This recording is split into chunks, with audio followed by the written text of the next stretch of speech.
Hello student, तो अभी हम लोग स्टडी करेंगे कि कॉनकेव मिरर में फोकल लेंथ और रेडियस ऑफ कर्वेचर में रिलेशन कैसे फाइंड करते हैं। आपने पढ़ रखा होगा कि फोकल लेंथ और रेडियस ऑफ कर्वेचर में रिलेशन F बराबर R/2 होता है। तो चलो इसको साबित करके देखते हैं कॉनकेव मिरर में कैसे। लेकिन साबित करने से पहले मैं आपको फिर से मेमोराइज कर दूं कि यदि कोई भी मिरर चाहे वो कॉनकेव हो या कॉन्वेक्स, ठीक है ना, अगर प्रिंसिपल एक्सिस के पैरेलल कोई रे आ रहा है तो याद रखना वो फोकस से होकर रिफ्लेक्ट करेगा। ठीक है, दूसरा याद रखना कि यदि कोई रे फोकस से होके आएगा तो प्रिंसिपल एक्सिस से पैरेलल हो जाएगा। ठीक है, अगर फोकस से होके आएगा तो प्रिंसिपल एक्सिस के पैरेलल हो जाएगा। तीसरा पॉइंट याद रखना कि यदि कोई रे सेंटर ऑफ कर्वेचर से आएगा, ठीक है, that is centre of curvature C, तो इसी डायरेक्शन में क्या होगा, रिटर्न हो जाएगा। और चौथा पॉइंट याद रखना बच्चों कि यदि कोई रे मिरर्स के पोल पॉइंट्स पे आएगा तो प्रिंसिपल एक्सिस से जितना एंगल बनाते हुए आएगा उतना ही एंगल बनाते हुए ये क्या होगा, रिफ्लेक्ट होगा। ठीक है, ये चार चीजें आपको पता होनी चाहिए। ठीक है, चलो अब हम लोग स्टडी करते हैं कि कॉनकेव मिरर में F बराबर R/2 किस प्रकार से प्रूफ किया जा सकता है। ठीक है,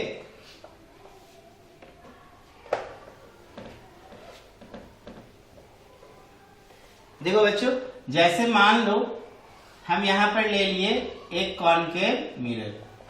ठीक है, याद है ना, बताए थे कॉनकेव मिरर को कन्वर्जिंग मिरर के रूप में भी हम लोग जानते हैं। ये इसका देखो प्रिंसिपल एक्सिस है। ठीक है, ये क्या है, प्रिंसिपल एक्सिस। यहां पे हम लोग क्या करेंगे, एक ऑब्जेक्ट ले लो या एक रे को, ऐसा क्या करो ना, ऑब्जेक्ट को मत लो, अभी मिरर फॉर्मूला हम लोग नहीं पढ़ रहे हैं। यहाँ पे हम क्या करेंगे, एक रे को प्रिंसिपल एक्सिस से पैरेलल क्या करेंगे, इंसिडेंट कराएंगे। तो बताओ ये कहां से होके जाएगा, ये फोकस से होके रिफ्लेक्ट करेगा। ठीक है, ये कहां से होके रिफ्लेक्ट करेगा, फोकस से होके। ओके, अच्छा, ये दोनों के बीच क्या होगा, एक नॉर्मल। बच्चों ये नॉर्मल कहां पर मिलेगा, तो ये नॉर्मल जो है सेंटर ऑफ कर्वेचर पे मिलेगा। कहां पर मिलेगा, सेंटर ऑफ कर्वेचर। तो ये एंगल ऑफ इंसिडेंस और ये एंगल ऑफ क्या होगा, रिफ्लेक्शन। तो दोनों आपस में बराबर होते हैं, तो ये थीटा, तो ये भी हमने क्या मान लिया, थीटा। अच्छा, ये थीटा, तो ये क्या होगा, थीटा, क्योंकि ये रे और ये रे पैरेलल है। और ये मान लो नॉर्मल क्या है, ट्रांसवर्सल लाइन है, तो ये एंगल इसके क्या होगा, बराबर होगा इंटीरियर एंड अल्टरनेट एंगल से। उसी प्रकार अगर इस ट्रांसवर्सल लाइन के लिए कंसीडर करो तो ये पूरा एंगल जो है इस एंगल के बराबर होगा। तो ये पूरा angle theta plus theta 2 theta, तो ये क्या हो जाएगा, 2 थीटा। ओके, ये मान लो पोल है, हमने इस पॉइंट को क्या मान लिया, M। ठीक, यहाँ पे आप एक छोटा सा कंस्ट्रक्शन करना। अब छोटा सा कंस्ट्रक्शन क्या करना कि M से एक लाइन ड्रॉ करना MN, जो कि इस CP पर प्रिंसिपल एक्सिस पर क्या होगा, परपेंडिकुलर होगा। तो ड्रॉ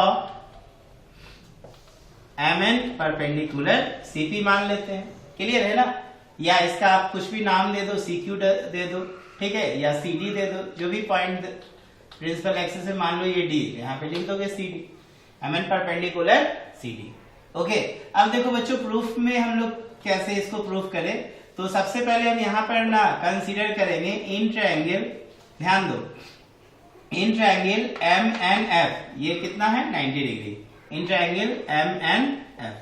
आप यहाँ पे क्या करो ना, tan 2 थीटा लगाओ। आपको याद होगा tan 2 थीटा कैसे निकालोगे, तो tan थीटा जो होता है परपेंडिकुलर बाय बेस होता है। तो थीटा के सामने परपेंडिकुलर MN और इसके सामने बेस क्या है, FN है।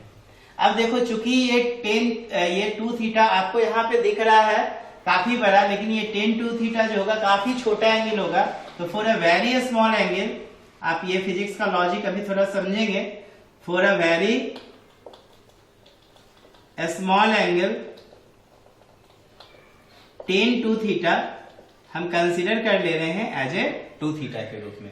तो बच्चों ये 2 थीटा बराबर क्या हो जाएगा, MN अपॉन FN होगा।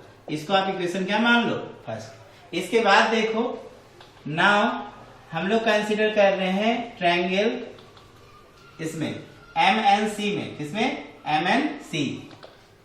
तो MNC में हम लोग tan थीटा निकालेंगे। तो देखो tan थीटा जो होगा MN अपॉन NC होगा, क्या होगा, MN upon NC. Again, for very small angle, for very small angle आपको कंसीडर करना पड़ेगा टेन थीटा किसके बराबर, tan theta tends to theta के बराबर। तो थीटा बराबर क्या होगा, mn अपॉन एनसी। इसको इक्वेशन क्या मान लो, सेकेंड।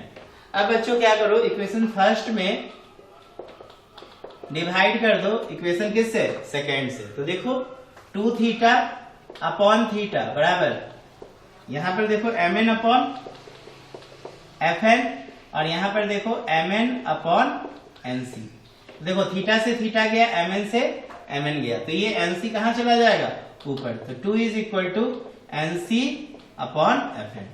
अब ये चीज आपको बेसिक मैथ्स पता होना चाहिए, जैसे कि a अपॉन बी रहे और c अपॉन डी रहे, तो ये क्या होगा, a upon B into D upon C. यहाँ पे a अपॉन बी ऊपर रहे और c नीचे रहे, तो ये होगा a अपॉन बी सी।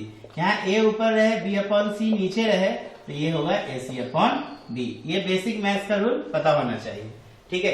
अब देखो if point n very close to, यदि p हो जाए, if point n is very close to p, तो क्या होगा, ध्यान दो, देन nc जो होगा वो pc के बराबर होगा और fn जो होगा वो fp के बराबर होगा, ठीक है। इसलिए 2 is equal to pc upon fp, या pf बोल सकते हैं इसे, fp को क्या बोल सकते हो, pc अपॉन pf। अब देखो ये 2 pc, p से c तक का जो डिस्टेंस है बच्चों, वो रेडियस ऑफ कर्वेचर है। क्या है, रेडियस ऑफ कर्वेचर। तो ये r, p से f देखो फोकल लेंथ है, ठीक है, तो ये क्या हो जाएगा f। तो आप इसको f इधर लाओगे तो r बाय क्या होगा, 2।